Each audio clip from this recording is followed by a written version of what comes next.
Chris Haynes, senior NBA insider, soon to launch Haynes Briefs YouTube show.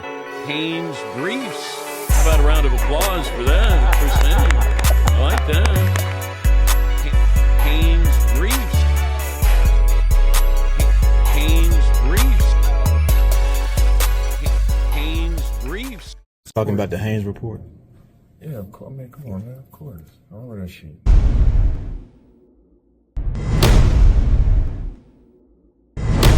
Everybody, welcome to this episode of Haynes Briefs. This is the story time edition.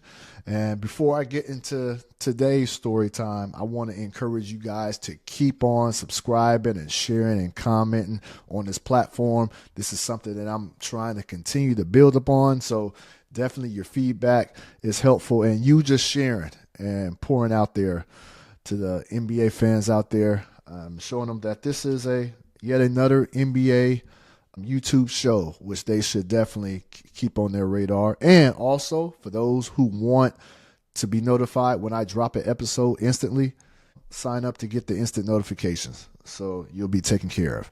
Thank you for your support, and thank you for everyone who has been sharing the news about the Haynes Briefs YouTube show here. So, today's story time, I'm going to take you back.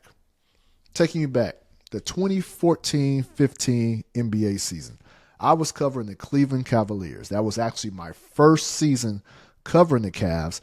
This is when LeBron James went back to Cleveland after his 4-year stint with Miami.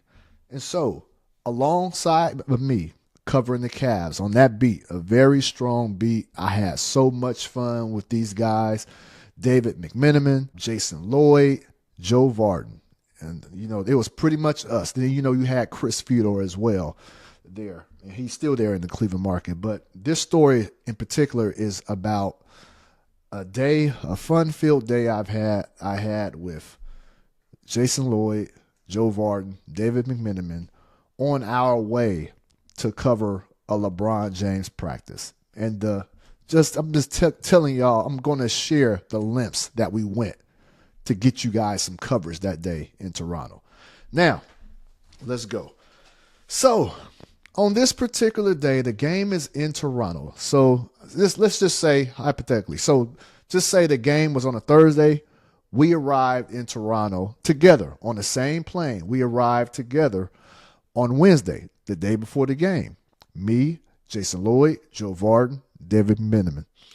So, we get there, and then we learn that practice is on the verge of opening up to media. And so we had just landed in Toronto. I guess we just picked a wrong flight. And so we're late, running late. And usually, we'll all go our separate ways. Dave might take an Uber. Lloyd may rent a car. Same with me. I may take a taxi. I think I was taking taxis back then. I wasn't up on the Uber game at that point. But this day, Jason Lloyd said, "Hey, I got to rent a car. Y'all can ride with me." I'm like, "Cool. We can ride with Jason. Fine."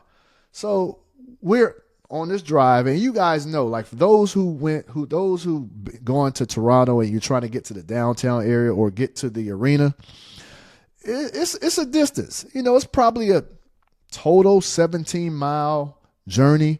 And then when you get on that 427 highway, that's probably 15 miles in itself. So we're riding in the car, and I've already resigned to the fact that we're not catching availability. We're going to miss LeBron. We're going to miss speaking to LeBron. I've already reached that conclusion in my mind. I think practice is opening up in about 15 minutes. We're in traffic. It is bumper-to-bumper traffic here on Toronto. And there is no way for us to get through. Practice is opening up in 15 minutes. There's no way for us to get through. So I'm like, in my mind, I'm like, you know what, that's cool. Because at the end of the day, none of us are getting to practice. So that means it's not going to be a situation where one of us is there and getting all the news, because that's a bad thing. That's a bad look for your company. Your company is spending a lot of money to have you on the road, and they expect you to come away with some news, some stories, some updates. And so when one of your competitors getting the news and getting the updates, and you're not, and they flew you out there to cover that, it's a bad look. So I'm already like, hey, I'm with all the guys here in this car. We all stuck, so we good. So that's what I thought was going to happen. Jason Lloyd had other plans. So Lloyd was like, we're going to make this practice. And I'm thinking like, bro, how are we? There's no way. I don't think I'm saying anything yet. This is all on my mind. This is what I'm thinking. Like, there's no way we're going to make this practice. Look at this traffic. And Lloyd has an idea. Man, I'm just like, man, what idea you have? He has an idea. He says, you know what? I'm going to drive on the shoulder of the highway, and we're going to get there. And I'm thinking, this fool is crazy. You was crazy. I'm talking. That's what I did say. So I'm saying, you talking about that bumpy road, that little mini, slim, bumpy road on the side right there? That you're going to drive all the way? Now, we're looking at probably about a 10-mile hike to our exit. So you're going to drive on that shoulder, that bumpy shoulder, that bumpy road for 10 miles?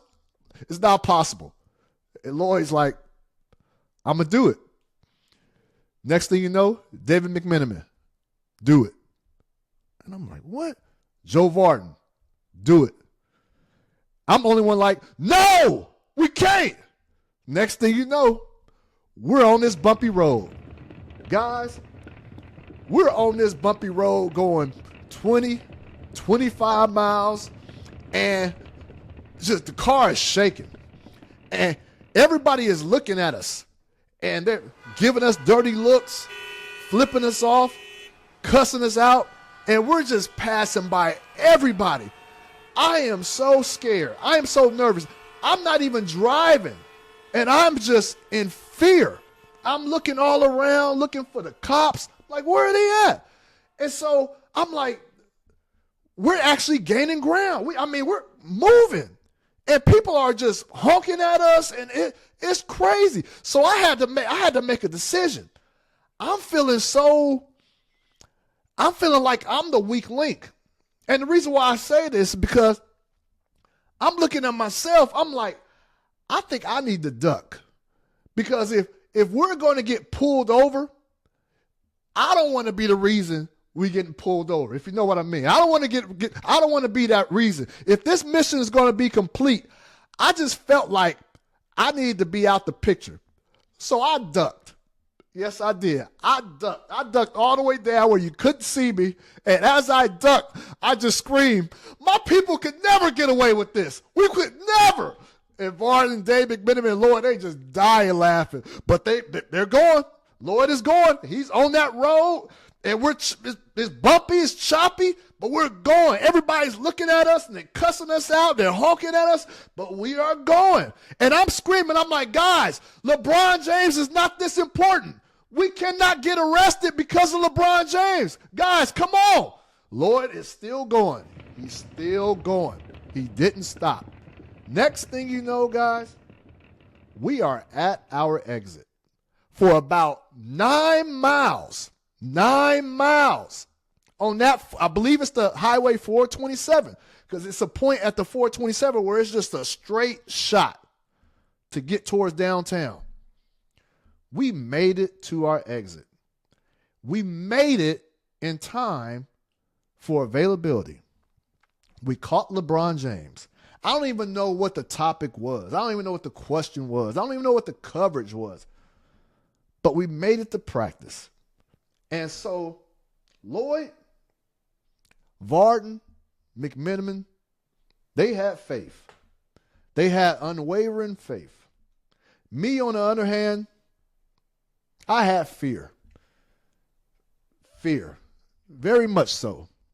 I couldn't believe, that just wasn't an option. I was resigned to the fact that we're all just missing practice. LeBron's not talking to any of us. We made it to practice, got the coverage, had a good work day. And so for the followers of us back then and even now, listen, we went some great lengths took some great risks to make sure y'all had coverage of the Cleveland Cavaliers and LeBron James. I will never forget that. Jason Lloyd, Dave McMenamin, Joe Varden. On the shoulder, bumpy shoulder, 9-10 miles. We made it. Anyways, that will conclude this story time. Again, I encourage y'all to please share, comment, subscribe, put it on instant notifications. Haynes Briefs, we're doing some special things here. I have some special interviews coming up that you're going to want to be notified of it. So everybody, thank you. Enjoy the play-in. Enjoy the playoffs. Until next time, peace.